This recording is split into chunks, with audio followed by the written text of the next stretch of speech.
আসসালামু আলাইকুম, আমি নাজমুল ইসলাম। সবাইকে অনেক অনেক শুভেচ্ছা আর অভিনন্দন জানিয়ে শুরু করছি আমাদের ইজি অ্যাকাউন্টিং বই থেকে বোর্ড ভিত্তিক যে প্রবলেম সলিউশন যেটা আছে সেটা। এবং আমি বিশ্বাস করি এই প্রবলেম সলিউশনগুলো আমার ভাই বোনেরা চমৎকারভাবে প্র্যাকটিস করতেছে এবং তাদের সহযোগিতা করার জন্যই আমি আবার এই ক্লাসগুলো করাচ্ছি। আমি আশা করি তোমরা সবাই খুব মনোযোগ দিয়ে এই ক্লাসগুলো করবা এবং সবার কাছে ছড়িয়ে দিবা, সবার কাছে বলবা যে ভাই সবাই যেন উপকৃত হয়।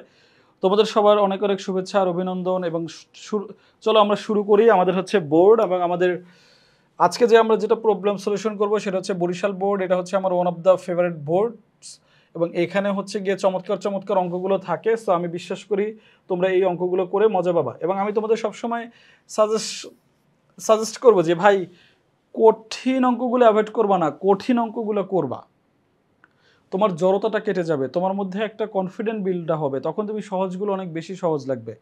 মনে রাখো, যারা যোদ্ধা তারা হচ্ছে আরামে থাকতে চায় না, তারা শুধু যুদ্ধই করতে চায়। সো তোমরা সবাই কিন্তু এক একটা চমৎকার যোদ্ধা।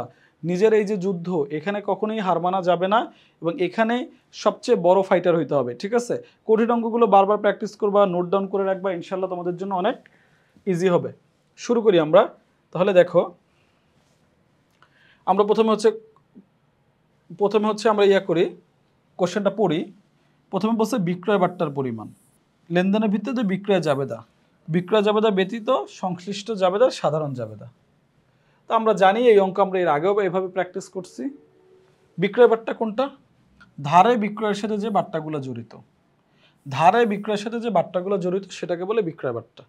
দেখো এখানে 5 এবং 21-এর মধ্যে আছে। বিক্রয় বাট্টা আমরা কেমনে বের করব? 90,000 ইন্টু এটা হচ্ছে কত? 90,000 না?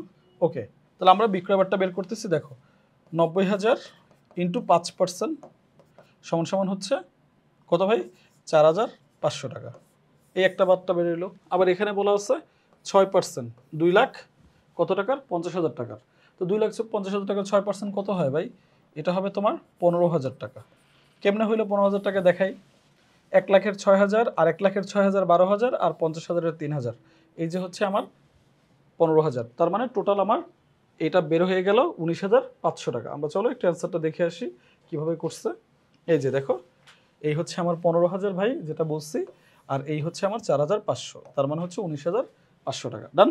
ওকে, এবার আমরা যাবো একটা বিক্রয় জাবেদা। আর আমরা বিক্রয় জাবেদা কীভাবে করে আমরা জানি। বিক্রয় জাবেদা আমরা সাধারণত করি হচ্ছে আমাদের ধারে ক্রয় বিক্রয়ের জন্য, সাধারণত ধারে ক্রয় বিক্রয়ের জন্য আমরা এই ক্রয় জাবেদা এবং বিক্রয় জাবেদাটা করে থাকি। এটা যেহেতু বিক্রয় জাবেদা, তার মানে হচ্ছে আমাদের ধারে বিক্রয়ের জন্য করব। দেখো আমরা এখানে এই যে তারিখ লিখে ফেলছি, সরি আমরা হচ্ছে এখানে নাম লিখে ফেলছি। কি নাম লিখছি? বিক্রেতার নাম, তারেক অ্যান্ড ব্রাদার্স। বিক্রয় জাবেদা হেডলাইন দিয়ে দিচ্ছি। কি করলাম? তারিখ দিলাম। দেখি তো অপু কি হয়েছে? অপু হচ্ছে এখানে একটা শর্ত অ্যাড করে দাও, এটা সুন্দর লাগে। ওকে, তাহলে কি হয়? তারিখ, ডেবিট হিসাব খাত, শর্ত, চালান, সূত্র, এই যে প্রাপ্য হিসাব বা দেনাদার হিসাব, প্রাপ্য হিসাব বা দেনাদার হিসাব, আর বিক্রয় হিসাব ক্রেডিট। প্রাপ্য হিসাব বা দেনাদার হিসাব আর হচ্ছে বিক্রয় হিসাব ক্রেডিট। মনে থাকবে, এই হচ্ছে আমার জাবেদা, এই হচ্ছে আমার জাবেদা। এবার আসি, এখানে কেন ডেবিট করা হয়েছে? এখানে কেন ডেবিট করা হয়েছে? এখানে ডেবিট করা হয়েছে এই কারণে। সেই কারণটা কি? এই যে ডেবিট, যেহেতু এটা আমরা বিক্রয় জাবেদা করতেছি, বিক্রয় হচ্ছে ক্রেডিট, এখানে যাদের নাম লিখতেছি এরা হচ্ছে আমার দেনাদার। তাহলে দেনাদারগুলোর আমার নাম কি হবে? ডেবিট হিসাব খাত সমূহ, ডেবিট হিসাব খাত সমূহ। এই যে অপু ব্রাদার্স, দীপু ব্রাদার্স। মন থাকবে সবার? ওকে, ইনশাল্লাহ সবার মন থাকবে। তাহলে আবার ধারাবাহিকভাবে আসি।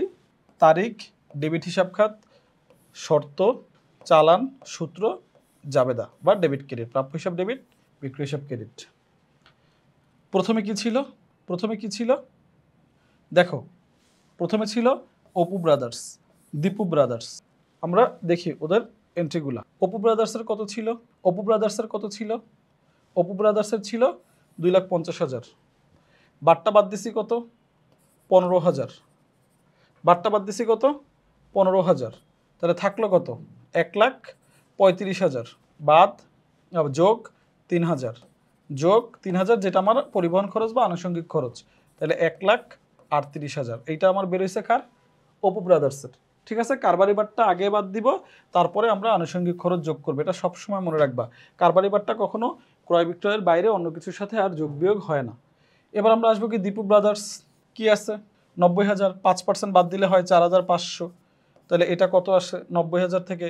তাহলে এটা হচ্ছে তোমার 85,500 প্লাস 1200, 85,500 প্লাস 1200, তার মানে হচ্ছে এখানে কত হয় 5-7, দেখো কত হয় এখানে 86,700 টাকা। এটা হচ্ছে আমার টোটাল সেল বা টোটাল বিক্রয়। তার মানে এই যে 85,500 টাকা আসছে কারবারি বারটা বাদ দেওয়ার পরে কারবারি বারটা সর্বপ্রথম পণ্যের ক্রয় মূল্য বা বিক্রয় থেকে বাদ যায়, এবং তারপর হচ্ছে আমরা 1200 টাকা যেটা আনুষঙ্গিক খরচ সেটা যোগ করি। আনুষঙ্গিক খরচের উপরে কখনো কারবারি বারটা আসবে না, যোগ হবে মানে ওর সাথে মাইনাস হবে না। দেন আমরা এসে এই দেখো টাকাটা সুন্দর করে বসাই দিছি, বসাই দেওয়ার ফলে কি হয়েছে ভাই, যোগ করে দিছি। এই হচ্ছে আমার একটা চমৎকার বিক্রয় জাবেদা করা আছে। এখানে তোমাদের জন্য চমৎকারভাবে নোট দেওয়া আছে, তোমরা এই নোটগুলো এখানে খেয়াল করবা। আমি এই নোটগুলো এভাবে না দেখে পুরো কোশ্চেন থেকে তোমাদের দেখাইছি যেন তোমাদের জন্য ইজি হয়, ঠিক আছে?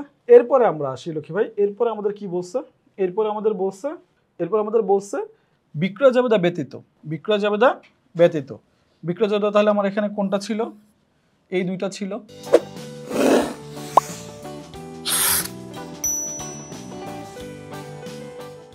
অপু ব্রাদার্স আর দীপু, এই দুইটা বাদ, এই দুইটা আমরা করব না। এখন সাধারণ জাবেদা করব আমরা 1, 3, 15 এবং 30-এর। এটা হচ্ছে সাধারণ জাবেদা। তো আমি শুরু করে যেভাবে তোমাদের আসলে আমি বুঝাই, সর্বপ্রথম আমরা এখানে বুঝাবো। প্রথম হচ্ছে নগদ কত 1 লাখ টাকা, এবং নগদ 1 লাখ টাকা এবং 60,000 টাকার পণ্য নিয়ে ব্যবসায় শুরু। তার মানে নগদ আমার প্রতিষ্ঠানে আসছে, নগদান হিসাব ডেবিট। এরপরে কি আসছে, পণ্য, পণ্যের নামে কোনো হিসাব হয় না, এটা হচ্ছে ক্রয় হিসাব ডেবিট। নগদ হচ্ছে আমার অ্যাসেট বাড়ছে, আর এই পণ্যটাকে সাধারণত আমরা ব্যয় বাড়া হিসাবেই লিখি, ব্যয় বাড়ছে এর জন্য ডেবিট। নগদান হিসাব ডেবিট আর ব্যয় বাড়ছে এর জন্য ডেবিট, অথবা এটাকে তুমি প্রোডাক্ট হিসাবে প্রথমে সম্পদ হিসাবে ধরতে পারো, যেহেতু শুরুতে এটা নিয়ে শুরু করছে। ওকে, এবার আসি সব মিলে আমার মূলধন হিসাব ক্রেডিট কত হবে 1,60,000। এই হচ্ছে আমার প্রথমটার জাবেদা। ওকে, এবার আসি, তার মানে আবার একটু তোমাদের বলি, যেহেতু নগদ 1 লাখ টাকা নিছে, নগদান হিসাব ডেবিট কত হবে 1 লাখ, নগদান হিসাব ডেবিট কত 1 লাখ। এরপরে কি করছে 60,000 টাকার পণ্য নিয়ে ব্যবসায় শুরু, তার মানে 60,000 টাকার পণ্য নিয়ে ব্যবসায় শুরু করলো। পণ্যের নামে কোনো হিসাব হয় না, এটা হবে ক্রয়। পণ্যের নামে কোনো হিসাব হয় না, এটা হবে ক্রয়। তার মানে ক্রয় হিসাব ডেবিট, ক্রয় হিসাব ডেবিট কত 60,000। আর সব মিলিয়ে মূলধন হিসাব ক্রেডিট কত 1,60,000, কারণ মূলধন মানে হচ্ছে সি বাড়লে ক্রেডিট। ডান। ওকে, এবার বলছে কি মালিকের ব্যক্তিগত অর্থে কর্মচারীদের বেতন প্রদান। দেখো ভাই, এই কথাগুলো তোমাদের ফাঁসানোর জন্য বলে দেয় আসলে। ওকে, তাহলে দেখো এই যে এখানে বলা আছে মালিকের ব্যক্তিগত অর্থে কর্মচারীদের বেতন প্রদান করা হলো। তাহলে মালিকের ব্যক্তিগত অর্থে কর্মচারীদের বেতন প্রদান, মালিক প্রতিষ্ঠানে যা দিবে সেটা হচ্ছে মূলধন, মালিক প্রতিষ্ঠানে যা দিবে সেটা হচ্ছে মূলধন, আর বেতন তো আমার জন্য একটা ব্যয়। তাহলে আমাদের একটা ব্যয় হয়েছে, তাহলে বেতন হিসাব ডেবিট, কারণ কি এক্সপেন্স বাড়ছে। আর এখানে মালিক দিছে টাকাটা, তার মানে মালিক যা দিবে সেটা হচ্ছে মূলধন, হিসাব ক্রেডিট। বাস, এটা হচ্ছে সি বাড়ছে। আর এখানে অতিরিক্ত লিখে দিব, কারণ প্রথমে তো একবার দিছে, তারপরে আবার যেহেতু দিচ্ছে তার জন্য আমরা অতিরিক্ত মূলধন লিখে দিব।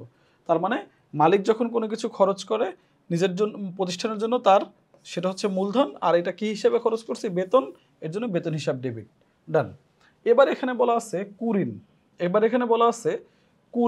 কুরিন মানে হচ্ছে অনাদায়ী পাওনা। কুরিন মানে হচ্ছে অনাদায়ী পাওনা। অনাদায়ী পাওনা মানে কি, অনাদায়ী পাওনা দেখো লক্ষ্মী ভাই, অনাদায়ী পাওনা মানে হচ্ছে যখন আমরা দেনাদারের কাছ থেকে কোনো টাকা আদায় করতে পারবো না, এটা কনফার্ম হয়ে যায় বা শিওর হয়ে যায়, সেটাকে বলা হচ্ছে অনাদায়ী পাওনা। অনাদায়ী পাওনা মানে কি তাহলে, অনাদায়ী পাওনা হচ্ছে যখন আমরা দেনাদারের কাছ থেকে কোনো টাকাটা আদায় করতে পারবো না, কনফার্ম হয়ে যায় সেটা। আর অনাদায়ী পাওনা আমার একটা খরচ বা ক্ষতি, এবং অনাদায়ী পাওনা হলে আমার একটা দেনাদার কমে যায়। ঠিক আছে, মনে থাকবে এটা। ওকে, তাহলে আমরা দেখি এটার জাবেদা কি হয়। তাহলে অনাদায়ী পাওনা বা কুরিন, এখানে যেহেতু কুরিন বলা আছে আমরা কুরিনই লিখলাম। কুরিন হিসাব ডেবিট, কারণ কি ব্যয় বাড়ছে, সিম্পল। আবার এইটা কার কাছ থেকে পাবো না, দেনাদার, তার মানে আমার একটা দেনাদার হিসাব ক্রেডিট, কারণ দেনাদার হিসাব কমছে, এটা হচ্ছে আমার একটা অ্যাসেট, এটা কমছে, সিম্পল। তার মানে যখন অনাদায়ী পাওনা হবে তখন এটার জাবেদা হবে কুরিন বা অনাদায়ী পাওনা হিসাব ডেবিট, আর দেনাদার হিসাব বা প্রাপ্য হিসাব ক্রেডিট। এটা একদম মনে রেখে দাও, বারবার করে, লাগলে 2-3 বার করে লেখো, 2-3 বার করে ফেলো। দেন আছে কি বিনামূল্যে পণ্য বিতরণ। বিনামূল্যে যখন কোনো কিছু দেওয়া হয় তখন সেটা হচ্ছে বিজ্ঞাপন। বিনামূল্যে যখন কোনো কিছু দেওয়া হয় সেটা হচ্ছে বিজ্ঞাপন। আর বিজ্ঞাপন কি হয়? ডেবিট হয়। বিজ্ঞাপন কি হয়? ডেবিট হয়। কি দিছে এখানে? পণ্য না নগদ? যদি নগদ দিত তাহলে হয়তো নগদান, নগদ দিলে হয়তো নগদান। দিছে কি? পণ্য, তাহলে হবে কি? ক্রয়। তাহলে হবে কি? ক্রয়। ক্রয় হচ্ছে ক্রেডিট। যদি পণ্য কখনো বিজ্ঞাপন উদ্দেশ্যে দেয় তাহলে হচ্ছে ক্রয় ক্রেডিট, আর যদি নগদ হইতো তাহলে নগদান ডেবিট। বাট এখন যেহেতু এখানে শুধুমাত্র বলা আছে কি ক্রয়, তার মানে আমরা এখানে কি লিখব? শুধুমাত্র ক্রয় লিখব, কারণ পণ্যের নামে কোনো হিসাব হয় না। ওকে, ডান। এই গেল আমাদের জাবেদা। আমরা চলো একটু অ্যান্সার থেকে দেখে আসি যে আমরা আসলে পারফেক্টলি কি করছি। এই দেখো, নগদান ডেবিট, ক্রয় হচ্ছে যেহেতু উনি প্রোডাক্ট দিছিল, ক্রয় ডেবিট, আর হচ্ছে মূলধন ক্রেডিট। বেতন দিছি, বেতন ডেবিট, মালিক দিছে বেতনটা, তাহলে মূলধন হিসাব ক্রেডিট। কুরিন মানে অনাদায়ী পাওনা, এটা হচ্ছে আমার একটা খরচ বা ক্ষতি, এটা হচ্ছে ডেবিট। আর দেনাদার বা প্রাপ্য হিসাব ক্রেডিট। একদম মুখস্থ করে নাও এই এন্ট্রিটা, এটা খুবই গুরুত্বপূর্ণ। আর এখানে ফ্রি বা স্যাম্পল বা প্রচারণার জন্য কিছু খরচ করলেই বিজ্ঞাপন, বিজ্ঞাপন হচ্ছে ডেবিট, আর ক্রয় হিসাব হচ্ছে ক্রেডিট। ক্রয় কেন হয়েছে? এখানে পণ্য দিছি, যদি টাকা দিতাম বা ব্যাংক দিতাম তখন নগদ বা ক্রেডিট হইতো, নগদ বা ব্যাংক ক্রেডিট হইতো, আর বিজ্ঞাপন ডেবিট হইতো। সবাই এটা মনোযোগ দিয়ে শুনে নাও। ওকে, ধন্যবাদ সবাইকে। এই যে আমি অঙ্কটা শেষ করে ফেললাম, এবং আমি বিশ্বাস করি যে তোমরা আমার সাথে সাথে প্রত্যেকটা জিনিস প্র্যাকটিস করছো, এবং আমার সাথে সাথে প্রত্যেকটা জিনিস হচ্ছে তোমরা মিলিয়ে নিছো। আমি এখন বিশ্বাস করি যে তোমরা এগুলো এখন পারো, কারণ আমরা অনেকগুলো বোর্ড সলভ করে ফেলছি ইতিমধ্যে। সো ইনশাল্লাহ পরবর্তী আবার কোনো বোর্ড নিয়ে তোমাদের সাথে আমার দেখা হবে। বাট তোমাদের কাছে একটা রিকোয়েস্ট হচ্ছে প্রপার ওয়েতে পড়াশোনা করো। তোমাদের কাছে রিকোয়েস্ট ভাই, প্রপার ওয়েতে পড়াশোনা করো, গুছায় করো, এবং প্রত্যেকটা বোর্ডের যে অঙ্কগুলো করবা সেগুলোকে বারবার করে করার চেষ্টা করো, কারণ একটা সার্টেন অ্যামাউন্ট হয়তো তোমরা বোর্ডে কমনও পেয়ে যেতে পারো। ঠিক আছে? এবং নিজেকে ঠকায়ও না, নিজের জন্য সর্বোচ্চ পরিশ্রম করো, যতটা পরিশ্রম করলেই আসলে না। ওকে, কারণ পরিশ্রম করা মানে হচ্ছে তোমাকে তোমার জায়গা থেকে আগায় রাখা। সবাইকে অনেক অনেক ধন্যবাদ, এবং আমি আজকে আমার ক্লাসটা শেষ করতেছি। ইনশাল্লাহ পরবর্তী যে কোনো ক্লাসে তোমাদের সাথে দেখা হবে। ধন্যবাদ।